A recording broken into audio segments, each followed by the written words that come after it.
بسم اللہ الرحمن الرحیم الحمد للہ رب العالمین والعاقبۃ للمتقین والصلاة والسلام علی سید الانبیاء والمرسلین سیدنا و مولانا محمد وعلی آلہ واصحابہ اجمعین اما بعد فقد قال اللہ تبارک و تعالی فی القرآن المجید اعوذ باللہ من الشیطان الرجیم بسم اللہ الرحمن الرحیم ان اللہ لا یغیر ما بقوم حتی یغیروا ما بانفسہم وعن النبی صلی اللہ علیہ وسلم قال عن اللہ تبارک و تعالی انا عند ظن عبدی بی او کما قال علیہ الصلاۃ والسلام۔ میرے محترم بزرگوں اور عزیز ساتھیوں، جنوری کا مہینہ چل رہا ہے اور اس مہینے کی 26 تاریخ کو ہمارا پورا ملک جشن یوم جمہوریہ مناتا ہے۔ ضرورت اس بات کی ہے کہ ہمیں اپنے ملک کی تاریخ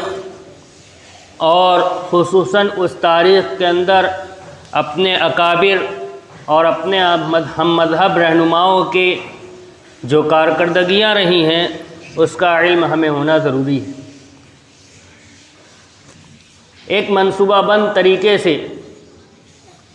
مسلمانوں کی تاریخ کو مسخ کرنے کی کوشش کی گئی، جس کی ابتدا اس ملک کے اوپر جابرانہ اور ظالمانہ تسلط کرنے والے انگریزوں نے شروع کی تھی۔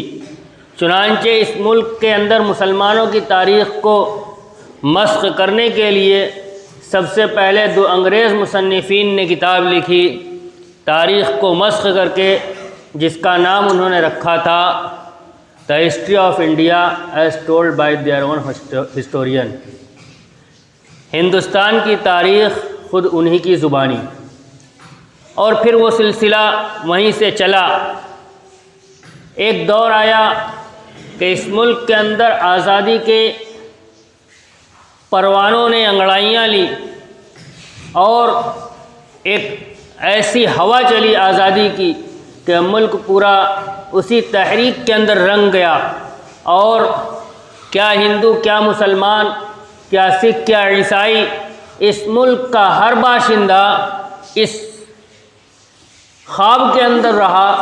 اور اس کی کوشش کے اندر رہا کہ ہمارا ملک انگریزوں کے جابرانہ تسلط سے آزاد ہو جائے۔ چنانچہ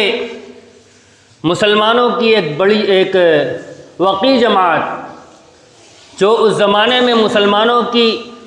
نمائندگی کر رہی تھی، یعنی جمعیت علماء ہند، اس نے اس کا بیڑا اٹھایا، اور ایک سیاسی جماعت اس ملک کی یعنی کانگریس نے خصوصاً اس کا بیڑا اٹھایا، اور ان دونوں نے اور ان کے رہنماؤں نے مل کر آزادی کی تحریک کو آگے بڑھایا۔ چنانچہ اس تحریک کے نتیجے میں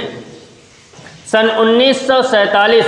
15 اگست سن 1947 کو یہ ملک ہمارا مکمل طور پر انگریزوں کے تسلط سے آزاد ہو گیا۔ آزادی کی جو تحریک چلی، اس تحریک کے اندر ہر زمانے کے اندر اگر کچھ مخلصین تھے تو کچھ ایسے افراد بھی موجود تھے جو انگریزوں کی کاسالیسی کے اندر لگے ہوئے تھے، لیکن ملک کا بڑا طبقہ چونکہ حب وطن سے سرشار تھا، لہذا ان کاسالیسی کرنے والوں کی اس وقت کوئی نہ چلی۔ پھر ملک سن 1947 کے اندر جب آزاد ہو گیا تو اس وقت ملک کے اندر جو قانون نافذ تھا، گورنمنٹ آف انڈیا ایکٹ سن 1935، انگریزوں کا نافذ کیا ہوا قانون اس وقت اس ملک کے اندر چل رہا تھا۔ ملک کی آزادی کے بعد ان رہنماؤں نے جنہوں نے اس ملک کی آزادی کے اندر بڑھ چڑھ کر حصہ لیا تھا، انہوں نے یہ کہا کہ یہ ملک ہمارا مکمل طور پر آزاد جب تصور کیا جائے گا جب ہمارے ملک کے اندر ہمارا اپنا بنایا ہوا قانون نافذ ہو جائے۔ چنانچہ دسمبر 1947 کے اندر قانون ساز اسمبلی نے قانون ساز کونسل کو ترتیب دیا، جس کا صدر ڈاکٹر بھیم راؤ امبیڈکر کو بنایا گیا، اور پھر دستور سازی کا عمل شروع ہوا،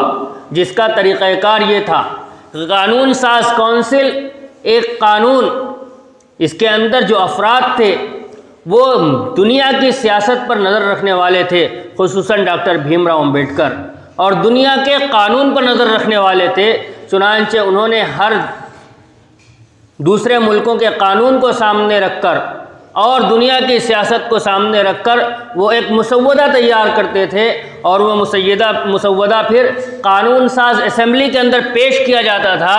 جس کے اوپر بحث و مباحثہ کے بعد اس کو قانون کی حتمی شکل دے دی جاتی تھی۔ یہ سلسلہ چلتا رہا 2 سال 11 مہینے 18 دن کی مسلسل جد و جہد کے بعد 26 نومبر 1949 کو یہ قانون، جس کو ہم آئین ہند کہتے ہیں، مکمل ہوا، اور 26 نومبر 1949 کو قانون ساز اسمبلی نے اس کو پاس کر دیا اور آئین ہند بن کر تیار ہو گیا۔ لیکن 26 نومبر 1949 کو تیار ہو جانے کے بعد اس کو ابھی نافذ نہیں کیا گیا۔ نافذ کرنے کی اگلی تاریخ 26 جنوری 1950 طے کر دی گئی۔ یہ بھی غور کرنے کی چیز ہے کہ خاص طور سے 26 جنوری کی تاریخ کو ہی کیوں متعین کیا گیا۔ اس کے لیے ہمیں تھوڑا سا پیچھے جانا پڑے گا۔ سن 1929 کے اندر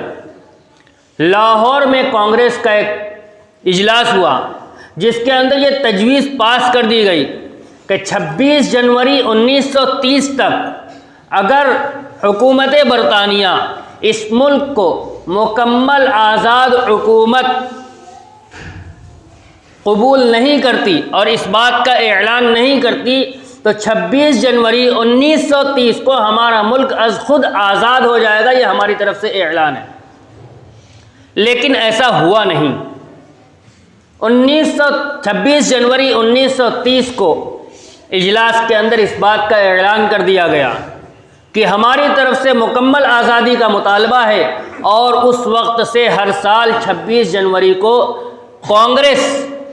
اس دن کو یوم آزادی کے طور پر مناتی رہی، اس کا ہر بار اظہار کرتی رہی۔ لیکن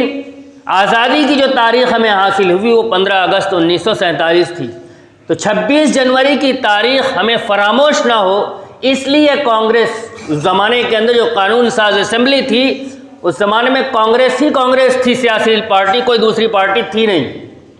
تو انہوں نے اس 26 جنوری کی تاریخ کو زندہ رکھنے کے لیے قانون کے نافذ ہونے کی جو تاریخ طے کی وہ 26 جنوری 1950، اور 26 جنوری 1950 کو یہ قانون ہمارے ملک پر نافذ کر دیا گیا، اور 26 جنوری 1950 سے ہمارا ملک مکمل طور پر انگریزوں کے اثر سے پاک ہو گیا۔ قانون ہمارا ایک سیکولر قانون ہے۔ سیکولر کا مطلب لا مذہب نہیں ہوتا کہ ہم کسی مذہب کو نہیں مانتے۔ سیکولر کا مطلب ہوتا ہے کہ ہر مذہب کے ماننے والوں کو اپنے مذہب پر عمل کرنے کی مکمل آزادی ہے۔ چنانچہ قانون کی بنیادی دفعات کے اندر لکھا ہوا ہے کہ اس ملک کا ہر شہری اپنے مذہب پر عمل کرنے میں اور اپنے مذہب کی تبلیغ اور اس کی اشاعت کرنے میں آزاد ہے، اس پر کسی طرح کی روک ٹوک نہیں ہے۔ اسی طرح اور بھی بنیادی حقوق ہیں جو قانون کے اندر ہمیں دیے گئے ہیں۔ ہمیں یہ بات ذہن میں رکھنی چاہیے کہ اس ملک کی آزادی کے بعد جو قانون ساز اسمبلی ہے، اس قانون ساز اسمبلی کے اندر مسلمانوں کی نمائندگی 35 افراد کر رہے تھے۔ جس طرح تاریخ سے بہت ساری چیزیں مٹائی جا رہی ہیں منصوبہ بند طریقے سے، اسی طرح تاریخ سے اس چیز کو بھی سرے سے حذف کر دیا گیا کہ قانون ساز اسمبلی کے اندر مسلمانوں کا بھی کوئی کردار ہے، حالانکہ یہ بات روز روشن کی طرح آیا ہے اور یہ تاریخ کی اٹل حقیقت ہے کہ آج اس ملک کے اندر اقلیتوں کو، خصوصاً چاہے وہ کسی طبقے سے تعلق رکھتے ہوں، ان کو جو اختیارات حاصل ہیں، ان اختیارات کی جو بنیادی دفعات ہیں اس کو بنانے کے اندر جمعیت علماء ہند کے ناظم عمومی اس وقت کے مولانا حفظ الرحمان سوہاروی رحمۃ اللہ علیہ کا بڑا ہاتھ ہے، اس کا پورا خاکہ انہوں نے تیار کیا تھا۔ اور اسی طرح جو بڑا نام اس قانون ساز اسمبلی کے اندر تھا وہ مولانا حسرت موہانی کا تھا، جنہوں نے قانون ساز اسمبلی کے اندر اپنی آخری تقریر میں یہ کہا تھا کہ یہ بات ہر آدمی کان کھول کر سن لے کہ کسی بھی مذہب کے پرسنل لا کے اندر مداخلت کبھی بھی برداشت نہیں کی جائے گی، خصوصاً مسلمانوں کے پرسنل لا کے اندر مداخلت مسلمان کبھی برداشت نہیں کریں گے، کیونکہ مسلمانوں کے پرسنل لا کا تعلق قرآن کریم سے ہے، اور آپ اس قانون کے اندر جس آیت کی بنیاد پر وہ قانون بنا ہے اس کا اشارہ اس قانون کے اندر موجود ہے۔ مسلمان قرآن سے دستبردار نہیں ہوں گے، اگر کبھی بھی ایسی صورت پیش آئی تو مسلمان آہنی دیوار بن کر ان کے سامنے کھڑے رہیں گے۔ اور لمبی تقریر ہے، ایک خلاصے کے طور پر میں نے عرض کر دیا۔ تو میں عرض یہ کر رہا ہوں کہ اس قانون سازی کے اندر خصوصاً اس کے سیکولر ڈھانچہ، جس کا معنی میں نے بیان کر دیا، سیکولر ڈھانچے کو برقرار رکھنے میں اور اس ملک کی گنگا جمونی تہذیب کو باقی رکھنے کے لیے قانون کا مسودہ تیار کرنے میں ہمارے اکابرین کا بڑا دخل رہا ہے، اور انہوں نے مکمل اس کا خاکہ تیار کیا ہے۔ لیکن اس قانون سازی کے اندر نام جو ہمارے سامنے رہتا ہے اس میں کہیں مسلمانوں کا تذکرہ نہیں ہوتا۔ کیونکہ منصوبہ بند طریقے پر سے یہ نام ہٹائے جا رہے ہیں۔ ہماری یہ ذمہ داری ہے کہ ہم اپنی آنے والی نسلوں کو اس بات سے باور کرائیں کہ پچھلی تاریخ کے اندر ہمارا کردار رہا ہے، آزادی کی تحریک کے اندر مسلمانوں کا کیا کردار رہا ہے۔ آج جو کتابیں نصاب کے اندر پڑھائی جا رہی ہیں ان کتابوں کے اندر کہیں اس کا تذکرہ موجود نہیں ہے۔ اگر حقیقی معنوں میں اس ملک کی آزادی کے اندر کس نے حقیقت میں حصہ لیا ہے اور کس کی کوشش سے انگریز اس ملک سے باہر گئے ہیں، اگر یہ معلوم کرنا ہے تو اس کے لیے ہمیں ان لوگوں کی لکھی ہوئی کتابیں پڑھنی پڑیں گی جن کو مجبوراً یہاں سے جانا پڑا، وہ بتائیں گے کہ ہمیں کس نے نکالا ہے۔ لہذا انگریزی کے اندر انگلش مصنفین کی لکھی ہوئی جو کتابیں ہیں اس کے اندر اس کی وضاحت موجود ہے۔ تحریک ریشمی رومال، اس ملک کی تاریخ کے اندر اس کا کہیں تذکرہ نہیں ملتا جو ہمارے سامنے پیش کی جاتی ہیں۔ ہاں، ہمارے اکابرین کی لکھی ہوئی کتابوں میں اس کا تذکرہ موجود ہے، لیکن ان کی کتابوں کے اندر اس کا تذکرہ موجود ہے کہ کیسے منصوبہ بند طریقے سے اس ملک کو آزاد کرانے کی تحریک چلائی گئی، اور اس تحریک کے اندر بھی ہمارے اکابر نے اس بات کا لحاظ رکھا تھا کہ یہ ملک گنگا جمنی تہذیب کا حامل ہے، لہذا اس کو برقرار رکھا جائے۔ وہ جو تحریک چلی تھی اس کے اندر ایک آزاد حکومت تشکیل دی گئی تھی جس کا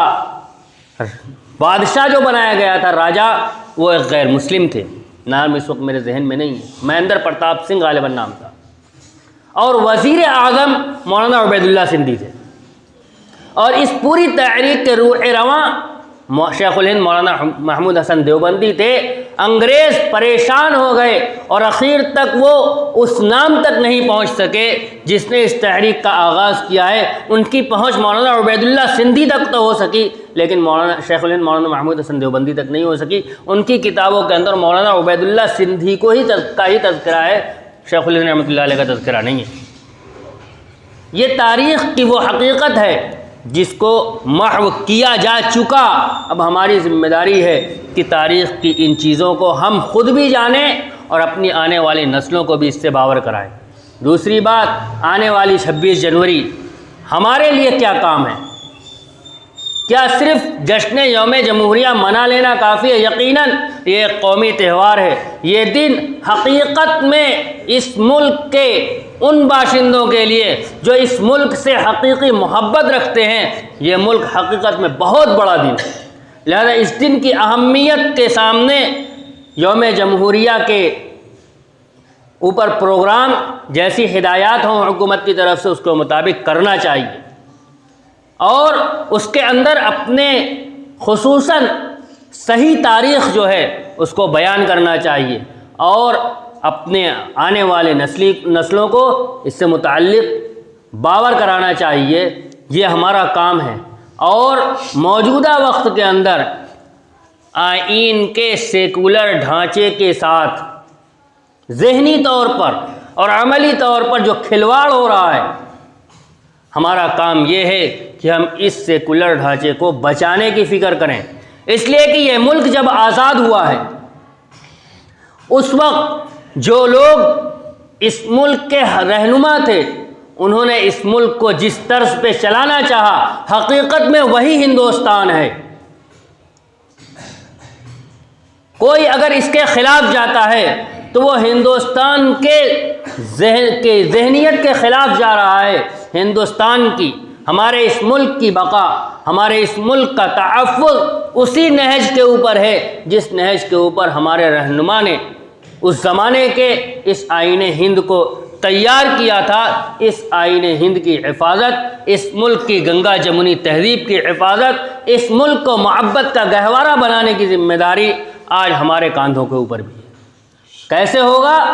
جب ہم خود جانیں گے تب ہم اپنی بات کو آگے بڑھا پائیں گے۔ لہذا تاریخ کو جانا جائے اور اس کو صحیح رخ پر لے جانے کی کوشش کی جائے۔ شروع زمانے سے آج تک اس ملک کے اندر ذہنیت دو طرح کی رہی ہے، ایک مذہب کی بنیاد پر ملک کی تقسیم کی، ایک اس ملک کی سالمیت کو سیکولر نظام پر باقی رکھنے کی، گنگا جمنی تہذیب کی حفاظت کی۔ جمعیت علماء ہند اس زمانے سے لے کر آج تک، اور صرف جمعیت علماء ہند ہی نہیں بلکہ اس زمانے کے ہمارے بڑے اکابر اس بات کے اوپر زور دیتے تھے کہ اس ملک کی گنگا جمنی تہذیب کے اوپر آنچ نہ آنے پائے۔ مولانا ابوالکلام آزاد رحمۃ اللہ علیہ کا ایک جملہ ہے کہ اگر آسمان سے کوئی فرشتہ آ جائے اور وہ یہ کہے کہ اگر اس ملک کی گنگا جمنی تہذیب، ہندو مسلم اتحاد کو آپ بالائے طاق رکھ دیں اور کل آپ کو آزادی مل جائے گی، تو میں ایسی آزادی کا خواہش مند نہیں ہوں۔ بھلے آزادی کے آنے میں کچھ دیر ہو جائے، میں ہندو مسلم اتحاد کے اوپر کسی طرح کی مصالحت، جس کو انگریزی میں کمپرومائز کہتے ہیں، کسی طرح کی مصالحت کرنے کے لیے تیار نہیں ہوں۔ اس اتحاد کے باقی رہتے ہوئے ہمیں آزادی چاہیے، چاہے آزادی آنے میں کچھ دیر ہو جائے۔ ملک تب بھی اسی عنوان پہ چلا تھا، اسی ذہنیت اور اسی نہج پر ہمارے اکابر نے آگے بڑھایا تھا، اسی ذہنیت اور اسی نہج پر آج بھی آگے بڑھے گا۔ اسی کے ذریعے ملک کی ترقی ہوگی، اسی کے ذریعے ملک کی تحفظ ہوگی۔ ملک، یہ ذہن میں رہے، ملک حقیقت میں باشندگان کا نام ہے، زمین کا نام ملک نہیں ہے۔ ملک یعنی ملک کے اندر رہنے والے باشندوں کا تحفظ، ملک کے باشندوں کی ترقی اور ملک کے باشندوں کا بقا اسی کے اندر ہے۔ لہذا آئیے ہم آج اس بات کا عزم کریں کہ آنے والی 26 جنوری اور آج کے دن سے ہی اس بات کا عزم کریں کہ اس ملک کی جمہوریت کو بچانے اور اس کو فروغ دینے کے لیے ہم سے جو ہو سکے گا ہم کریں گے۔ اللہ تبارک و تعالی ہمیں توفیق عطا فرمائے۔ وآخر دعوانا ان الحمد للہ رب العالمین۔